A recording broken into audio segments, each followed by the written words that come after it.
এখন যে প্রজেক্টটি নিয়ে কথা বলবো, প্রজেক্টটি হচ্ছে ফ্রেন্ড প্রজেক্ট। আপনারা চাইলে এখানে ভিজিট করে দেখতে পারেন। তাদের already almost 10K follower already তারা অ্যাচিভ করে ফেলতেছে। এখন আপনারা চাইলে এই প্রজেক্টটি ফোর্স করতে পারেন, যেহেতু প্রজেক্টটি নিউ আছে। এখন প্রজেক্টের জয়েন্ট 2024 সাল নিউ প্রজেক্ট। এখন দেখেন যে কোনো প্রজেক্ট হচ্ছে ভাইরাল হচ্ছে, তো এখন একদম কোর সিস্টেম থেকে যদি আপনাদেরকে ফলো করেন, আপনারা এই প্রজেক্ট সম্পর্কে জানতে পারবেন এবং হিউজ বেনিফিট নিতে পারবেন। তারা হচ্ছে এই যে মিউবি এক্সচেঞ্জে তারা পার্টনারশিপ করেছে। এখানে দেখুন তাদের যে পার্টনারশিপের লিঙ্কটা আছে এখানে, এই যে এখানে। তারপরে এখানে দেখুন তাদের যে টুইটারটা ফলো করে আরও অনেক কিছু দেখতে পাবেন।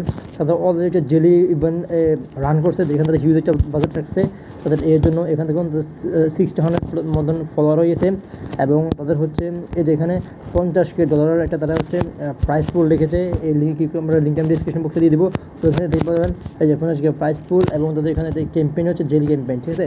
তো যাদের পসিবল ফোকাস করবেন। আর এই প্রজেক্টে যে নিউলি লঞ্চ হচ্ছে আপনারা লঞ্চ কিছু করতে পারবেন এবং এখানে দেখলে ক্লিক করতে পারবেন। তাদের যে টেলিগ্রাম অ্যাকাউন্ট আছে, টেলিগ্রাম অ্যাকাউন্ট ভিজিট করে দেখতে পারেন। তাদের টেলিগ্রামটা এখানে ভিজিট করে দেখতে পারবেন যে তাদের যে টেলিগ্রাম অ্যাকাউন্টটা আছে এখানে আপনারা তাদের সম্পর্কে বিস্তারিত জানতে পারবেন। এবং তাদের যে রেভিনিউ চলতেছে এখানে প্রাইসটা হচ্ছে আপনাদের, এখানে আমি বলি প্রাইসটা হচ্ছে এখানে $1000 করে। তারপরে অনেকগুলো প্রাইস দেওয়া, মানে প্রাইস আপনারা যাদের পসিবল হয় তাদের এই সম্পর্কে আপনারা একটু ফোকাস করবেন। তাদের এখন অলরেডি 60 ফলোয়ার হয়ে গেছে এবং তারা খুবই অ্যাক্টিভ। তাদের যে এখানে এই দেখুন এই যে এখানে 21K তাদের হচ্ছে অ্যাভারেজ ভিউ হচ্ছে তাদের যে পোস্টগুলোর মধ্যে। তো আজকের জন্য দুটুকুই, যাদের পসিবল হয় তারপর আপনারা তাদের টুইটারে অ্যাকাউন্ট ফলো করতে পারেন, ডিসকর্ড, টিজি, টুইটার এগুলো ফলো করতে পারেন। তো have a nice day, grateful.